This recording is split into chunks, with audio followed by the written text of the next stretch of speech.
Welcome to Pindar Poetry. We hope you learned something new. You start by reducing risk.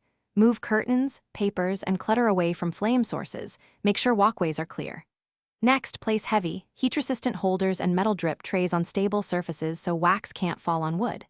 Once done, test smoke detectors and position a charged extinguisher within reach. Finally, create a 99-night rotation map so you won't concentrate candles in one area. This spreads heat load and lets you monitor wear. This setup lets you proceed safely. You now execute the routine. Trim each wick to about 0.5 cm before lighting to control flame height and soot. Use a long lighter to avoid burns. Place candles in clusters of 3 to 5 small tapers rather than a single large pillar. This lowers surface heat and makes extinguishing easier. Once lit, make sure windows and fans don't create drafts that flicker flames toward fabric. Each night, log how long they burn any soot, and confirm extinguishing before leaving the room.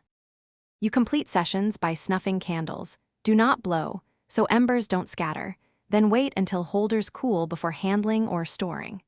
If you see heavy smoke or a flare-up, evacuate immediately, close doors to slow spread, and use your extinguisher from a safe distance. Call emergency services if you cannot control it.